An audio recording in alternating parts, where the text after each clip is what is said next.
watermelon, if I'm not mistaken. Yum. Gee, that eye roll was great. All right, let's do this.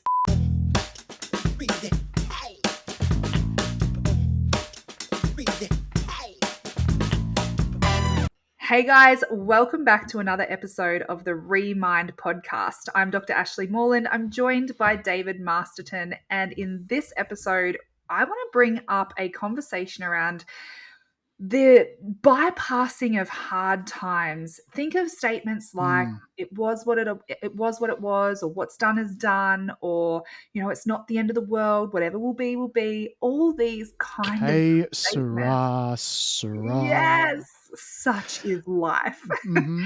These kinds of statements, because I have seen a real pattern in my clients lately, and this happens a lot, where I will never experience this one particular thing, and then I'll experience once and I will get a huge influx of people experiencing the same thing. And this is what has been the influx lately. And it's been these people who are experiencing dysfunction in their lives. It might be dysfunctional relationships or work life or parenting, wherever their dysfunction is playing out, even physical health.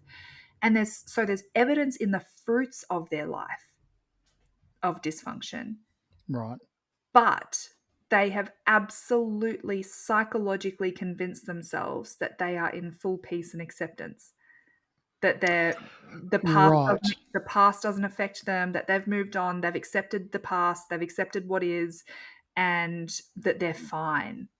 So it's almost like when we talk about this in a positive light, it's sort of like surrendering to what, is your purpose, and to try and put your ego aside, try and put down your mind, to then work through feeling in your body, all of that. These are all really good concepts. What you're talking about is someone has basically sort of said, okay, I have these things triggering me, and I have these actions that are happening to me, or these belief systems that I can't seem to shake, which are of a limiting nature, but they've basically just surrendered to it, to sort of go, well, you know what?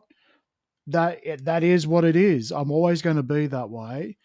I'm not going to be able to change. Life is always going to do this to me. I'm going to have to suck lemons. No, That's an it's inside not. joke from It's before not we so started. much that sucking lemons. It's not Right. so much that. It's about that, like, say, for instance, they've experienced trauma in their lives. They've experienced some really harsh, horrific things. And, whether that's Yeah. loss of a loved one, or having to go bankrupt, or losing the love of their life, or experiencing some really brutal things. I mean, And yeah. and then time passes, and the way that they have coped with those hard things has been to use these flippant statements like, oh, well, it is what it is, or oh, well, it happens, or oh, well, such is life. Because those little statements have been their get out of jail free card to not have to turn around and face the gravity and the intensity of the discomfort of emotions if they actually sat with them. Oh, okay. So answer me this. Yeah. What is the difference between someone who has worked through it Mm-hmm. and genuinely sort of says, it happened? Yeah. It happened. Great question. It is That is an what it is, awesome question. Yes, versus someone who basically uses it as the coping mechanism. as the scapegoat. Yes, and that is an awesome question, because I Thanks. didn't even know this in my own life. And like I said, this is not something I've ever been taught. It's not something, most of my expertise is actually not from my many years at uni. It's come from my own processing and my own revelations in my own life. And this was something that I had no concept of, because in all of the work that I had done, I had a lot of hurt from my first husband. Gotcha. We had hurt each other in ways that only we could hurt each other. And I had done a lot of healing around that. For the version of me at this time, I could honestly speak for her and say, no, I'm past that. I've accepted it. It is what it is. And now it's not. And, I could move through that. And I was genuine in that. And I would say that I had forgiven him. So this was a huge revelation where that's today, Ash. That's Mhm. the version of me now in the moment who's done some of that work. However, that work didn't actually involve turning towards the me that was experiencing the trauma. Mhm.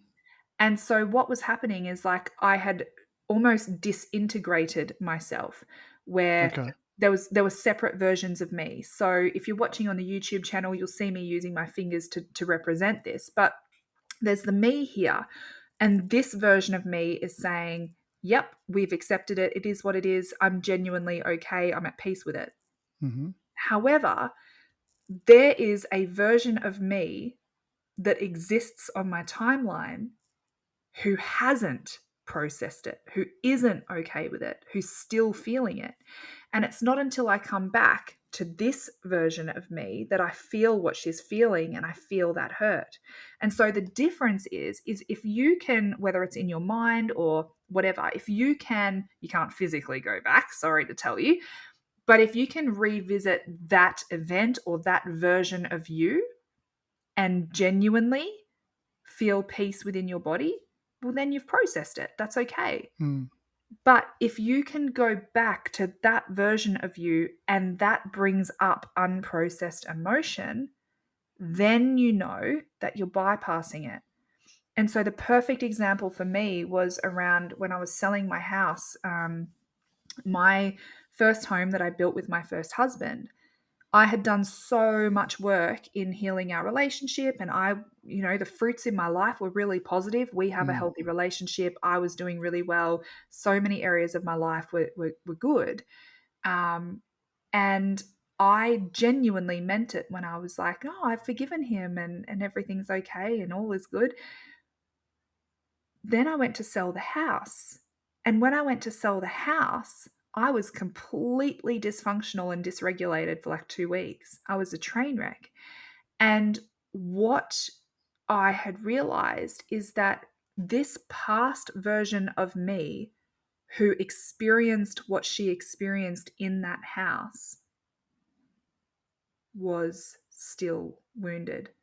And so Okay. this version of me up here looking down on everything, going, oh, I'm okay up here. But this version of me never once went to her and held her and said, you're safe now. You're okay. Everything's going to be okay. And so this Mm. version of me who experienced it was still in pain. She was scared. She was alone. She was afraid. She was uncertain. And that the energy and the emotion of that was still encoded at a deep cellular level. But I didn't have people in my life who could come and do that for me, who could come and be with me and say, hey, everything's going to be okay. You're all Mm. good. And so that was such a huge revelation for me. And um, ever since I've had that revelation, I've been seeing clients in a different light where I can see the disintegrated versions of themselves, because the person who is here today who's saying, no, I'm fine, everything's great, when they avoid turning towards the version of themselves where it wasn't great and where they weren't fine and checking in on them and going, hey, are you good? And they'll be Mm. like, yeah, I'm good. I'm totally fine. I feel free. As opposed to, oh my gosh, I'm chaotic and I'm freaking out and this doesn't feel good for me and I feel confused and I'm scared and I'm alone and oh my gosh, I don't know how to process this and this is so much and this is so intense. In the energy of that, this version of them has to come back and love them and be with them and Mm. process with them and nurture them. And so that's what I'm getting at. I know it's probably Gotcha. an abstract concept and Well, I mean, I'm following quite a fair bit, and actually have probably an example for myself as well. But really, what you're sort of saying is that if you picture you've got this previous version of yourself that's experienced that trauma, and then you fast forward to where you are today, you're kind of expecting that it's the same person, just yes, evolved. exactly. So by definition, there is no other third party. There is Yeah, no second you, right? yeah. And so you kind of think, well, if that's the case and I feel that way, it's all sorted. It's done, Mhm. right? But maybe what may have happened is that particular energy, emotion, trauma, whatever you want to call it, is in a room in your house which you've never opened the door to. Yes. You don't feel the pain because it's quiet, you've forgotten it's there. Yes. It's Versus the dormant. different, It's yes, dormant. versus the difference of every room in the house, all the doors are open and you walk freely in and out of all of them and you feel the same way. I Mhm. guess what you're saying is if there's a sense of you have closed something off because it's too painful or I don't want to revisit it, these are little clues to the fact that there is something left behind, even though you feel okay. Yeah. You're not re traumatizing yourself, you're not reliving it. Yeah. It's quiet, as you said, it's dormant, but it's not gone. It's not Yeah. integrated. It's not Yeah. sort of in there where you can look at it and go, that was a crap time, but man, it helped me get to where I am today, or have some sort of empathy around that person and where you are today. And you can touch and feel and play with it without the really deep gut wrenching, ow, Yeah, the exactly. injustice, those And kind of and I things. feel like that's the differentiating thing for me is about going it's not about reliving the trauma. No, we don't have to go Mm, through it again. We don't have to absolutely. relive it. No. And in fact, there are so many regression modalities where, um, you know, well, there are so many regression modalities that do take you back to the scene, that take you back to the trauma. I don't practice that so much in my work. Well, sometimes it's indicated, but Well, I it, think there has to be a recognition that that's where it came from, like ground zero, yes, to sort of go, I feel but that way it's not about because the of that. event. It's not about the event. I don't have to relive the event in order to do Correct. the healing. I need to go to the person, the Mm, past version of me who experienced the event. I don't need to see the event. I don't need to go and relive it. I don't need to do anything. I need to go to the version of me who is sitting there scared, crying, confused, mm. alone, and I need to be with her. While that event was going on. Because Yes. that's it, that like when you sort of visualize that, and for the first time you taught me this concept, I'm like, this is hard to wrap my head around because Yeah. in a linear sense, I to get to that person, I have to go to that event, right? Mm, Because there's it's like you say, look at that point on the wall. Which point? Well, that point over there. Well, I mean, you have to put the point there to say you need to look there. Ah, yeah. right. Now, how did you feel then? In the future, I just want you to go to the feeling, not the event. Yes. I want you to go to the previous version of yourself, not actually reliving all of it. But for when you're first going back to it, generally you have to follow the path back to the event to then find the person to then go, oh, right, gotcha. Mm, Not yeah. to stay in the event, not to relive it, but like for Because that me, can be re-traumatizing. The reality is, and I've seen this, I've seen mm, that current version of self goes back to an event that happened in the past, and current version of self gets traumatized by the event that happened in the past. That is not helpful and not the purpose of therapeutic process. The purpose of therapeutic process, regardless of whether you have awareness of events, sometimes for me in my own processing, I do get awareness of the event, but it's almost like I'm being shown the event to gain insight and understanding of what that little girl me or younger version of me, I mean, I was an adult when I was married to my first husband, obviously, mm, what that version of me might have been feeling or experiencing. Because mm, it's not up to me as the current version of me to go back and change the event. I can't do that. But what I can do is I can go back and I can be with her in and help her process and make sense of her feelings and emotions in that time. And by doing that, I actually process the energetic and emotional encoding in the physical body because I still have the same mm, body now as what I had then. It's grown and has aged, and it's definitely grown in more ways than one Ba-boom-ching. since that version of me. But I still have the same physical vessel Mm, as what I've had my since the day I was born. So mm. because I have the same physical vessel, any of that old data that's stored at a cellular level is still there.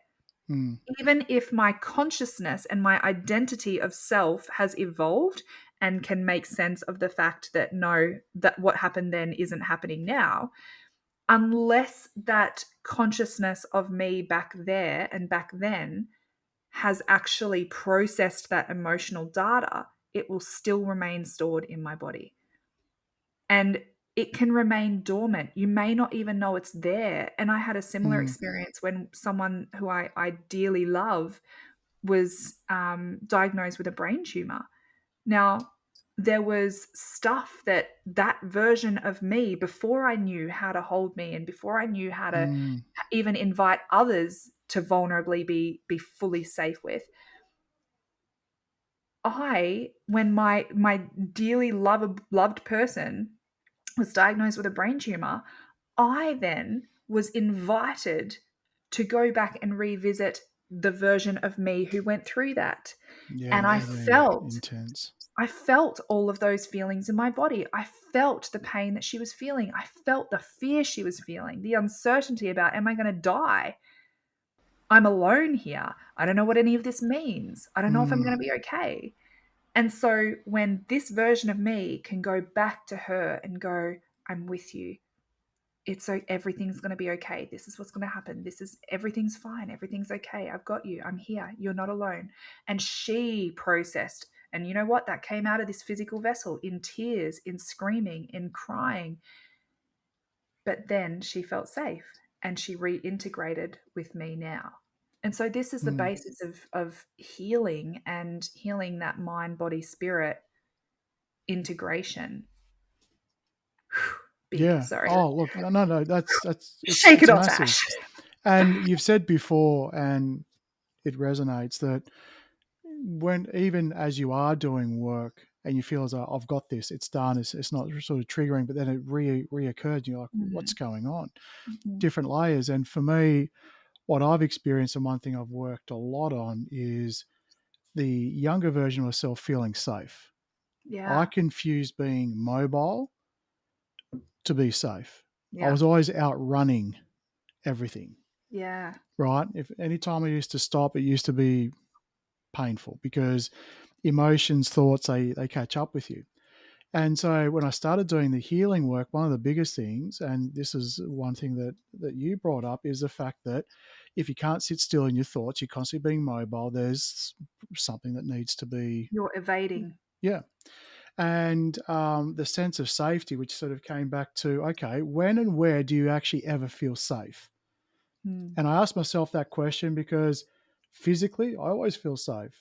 You know, I I don't go looking for trouble, but if it finds me, I'm not upset by it. yeah, Um, but when I had to really answer that question, is I never feel safe, and I'm like, wow. And that was a very different. There's an intellectual. Do I feel safe? Of course, yeah. I've got a house. Can I take care of myself? Fine. Am Logically, you I? know you're safe. Yeah. All of that. All that's covered. But in a feeling, it's like, no, I'm never safe. Yeah. I feel alone. I feel it's like, oh, and I started piecing that. When did I ever feel safe? Well, I didn't, Mhm. unless I was physically with somebody else Yeah, and they were looking after me. And so then I kept on going back and back further, and then realized through no fault of my parents, through no fault of my own, I never felt safe. So I did a lot of work with that. And then I got to a point where I'm like, boy, have I healed that inner child. yeah, Yeah, boy. yeah, And then again, I was, fast forward a little while, I'm walking down the street, I'm listening to a podcast about this topic. I'm feeling good because I'm like, yep, done that. Yep, done that. Yep, done that. Yep, done that. Yeah, got my little stride on, feeling good. yeah, And then they said something. I can't remember exactly what they said because it almost stopped me in my tracks. I think it was something along the lines of, can you ask, or would your younger self say they feel safe? And the logic part of me was like, yeah, of course. But then there was this sort of little whimper of a no yeah, that came from within me. And I went, God, I took my earpods out and put them in my left hand as I was walking. And I'm like, okay, and I'm getting goosebumps even just talking about it. yeah, Something's coming back up again. I'm like, but I've dealt with this. Okay, well, sit down logic. Let's just come along with the ride. Something's being presented. And it Yeah. was the little whimpering no sounded like a 4-year-old child. Hmm. And it sounded like, what I probably would have sounded like when I was that old. And I Yeah. just sort of stopped and just had to feel into it. Like whatever it is, it is. And because I put my ear pods into my left hand and I had them in my hand in a closed fist as I was walking down the street, it felt like a small hand had gone into my hand.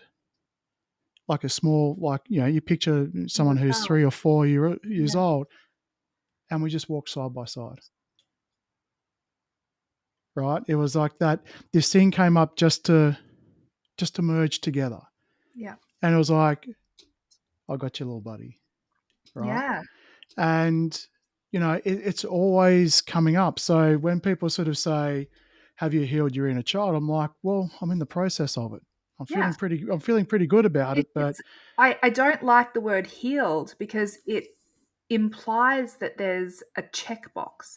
well, It's not about there's a so destination. Yeah. so let me ask, have you healed your marriage? No, it's a work in progress. You will I'm work about to say, in are and you on talking to me? until Like, no, no, no, no, no. So not which have you one? I'm talking about it's like saying to someone, "Have Yeah. you healed your marriage?" It's not about that. It's Mm, it's an ongoing journey. You will work on and in and through your marriage for the rest of your life if you choose to.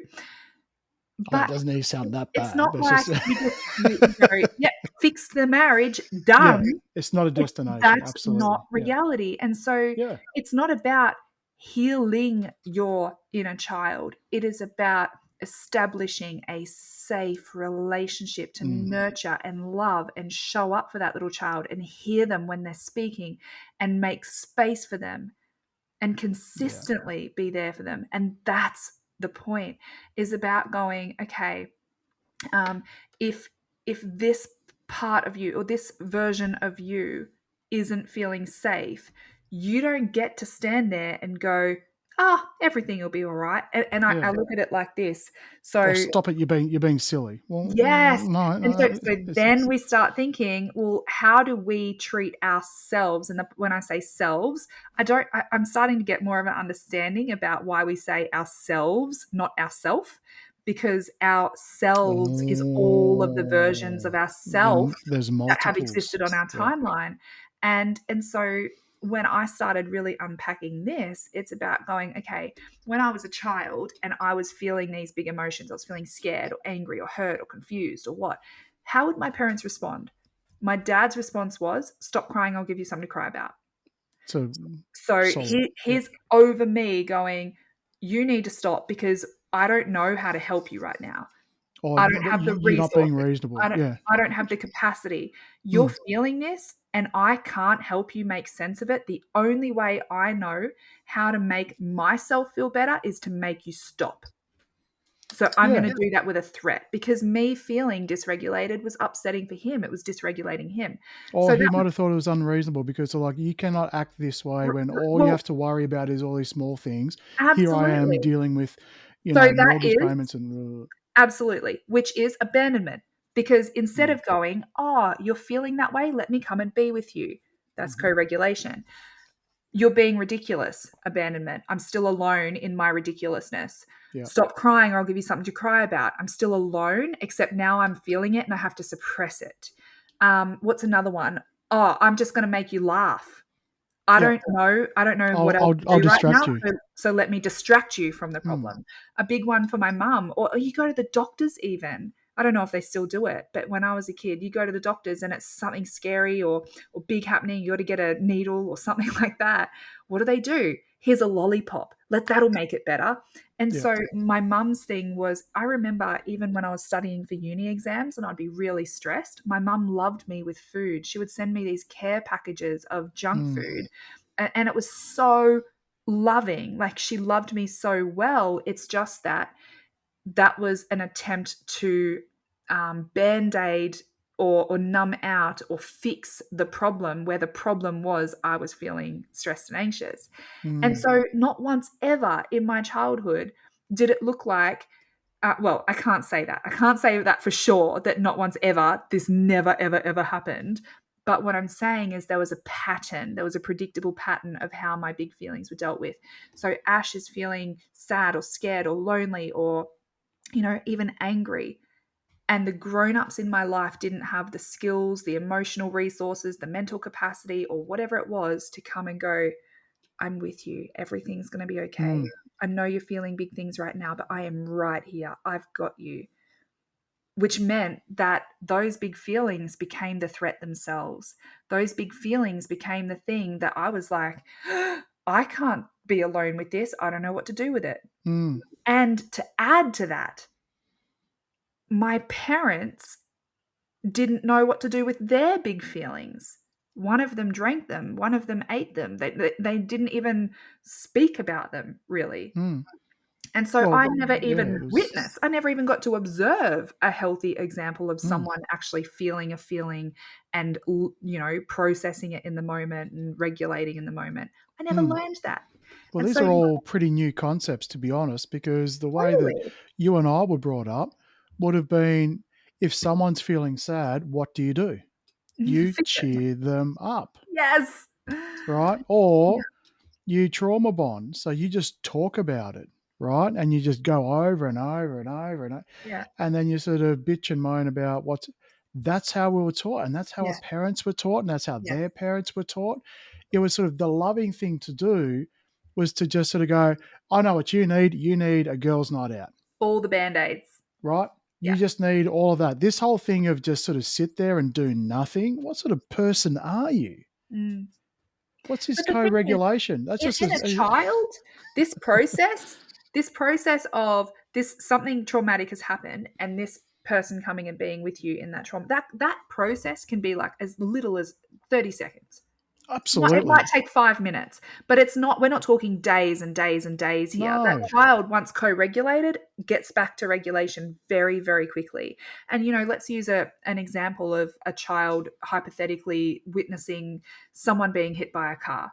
Mm, That child doesn't have literally physically does not have the brain development yet or the neurological or mental development yet to make sense of what they've just seen. So the event itself wasn't a trauma. The event itself was just data.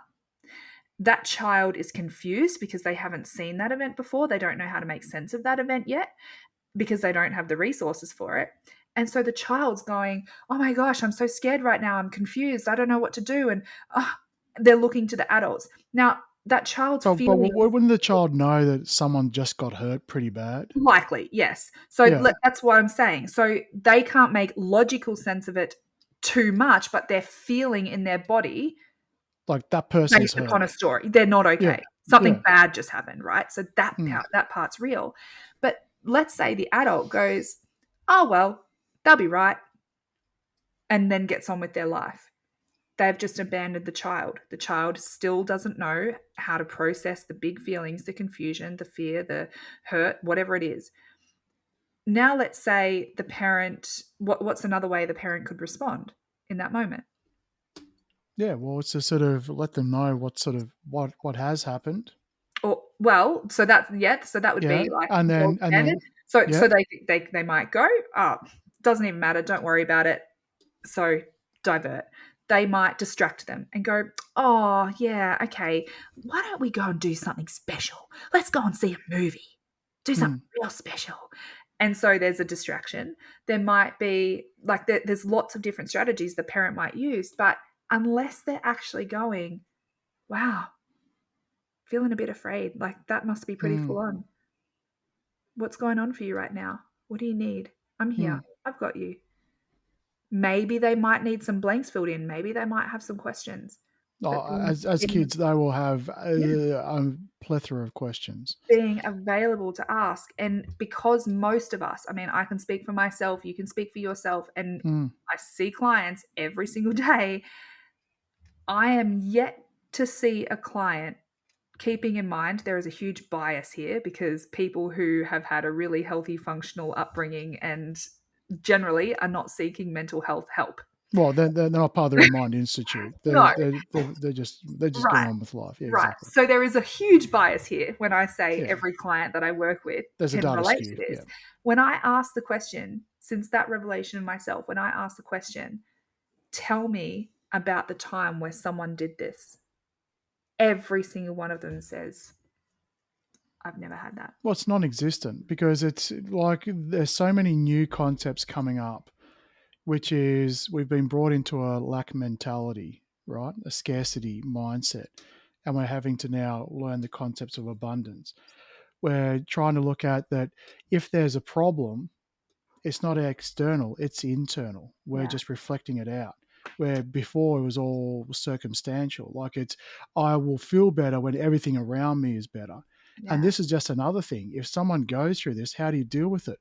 Well, you got to distract them. You got to, have funny jokes. You got to sit and drink with them. You got to do, now, those bits that I've just sort of said, distract them, drink with them, make them laugh. They have a place, but they do not at all.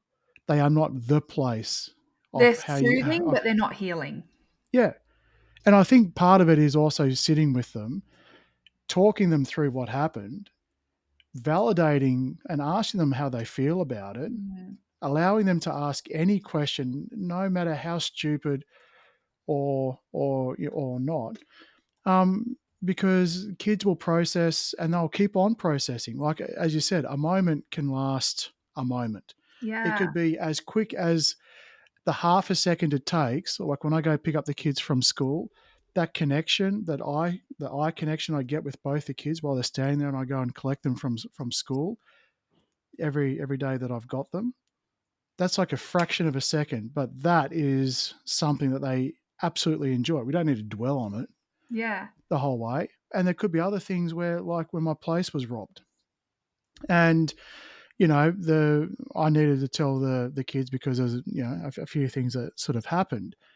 They would ask questions about it randomly Yeah. weeks Like later. 6 months later. Yeah, and that's okay. Totally. And so that's awesome because that's evidence that there's a safe relational connection. So, because you make a conscious effort to really turn towards your kids and want to understand their experience and to Mm, help them make sense of the world.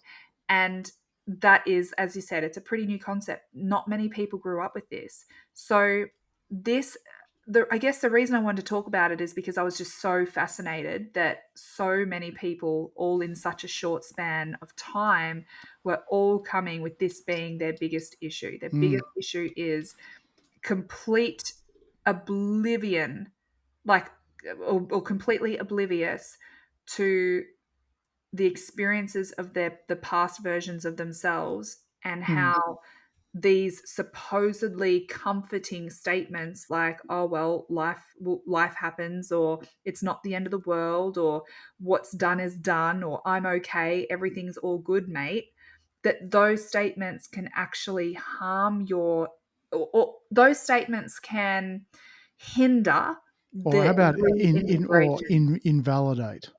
Absolutely. It Yeah. invalidates, it abandons, it Mm, gaslights the past versions of yourself. mm, And the thing is, it's not the people outside of you who are gaslighting you. It's you gaslighting yourself. It's not the people around you abandoning you. That abandonment wound you feel within yourself is every single time the adult version of you avoids doing this with a past version of you. mm, It's mm, huge. Because this, oh man, it is so big. So I wanted to share this because I really hope that it is enlightening for people and that people can lean in and start considering this in their own lives. Where do you have an opportunity to turn towards that past version of you and go, you know what you went through was really hard. mm. I'm here for you. I've got you. And it sounds crazy. It sounds ridiculous. But It's you like can even, it's like you're talking to yourself at yeah, that point in you time. are. Yeah. You Mm, are talking to yourself, but mm, that self is one of the selves. mm. Yeah, and like as you were saying, if there's a door in the house or a room in the house that you don't metaphorically go into because you're afraid of what it is, Yeah. A quiet trauma is not a fixed trauma. Mm. I Yeah. guess Oh, is I guess is what you're yes. saying. And that closes the loop on what I was saying about the car accident example, is that two children can witness the same car accident, but the accident itself isn't the trauma. And this is where people get muddled up. They think that I witnessed a traumatic accident. Well, the accident for the people involved in the accident absolutely is a trauma. But Hmm. for the child, witnessing that isn't necessarily the trauma, because you can have one kid who witnesses it, who has a parent who is emotionally and mentally available for them to process that with them, and they can move on and develop perfectly normally and have a healthy, happy life.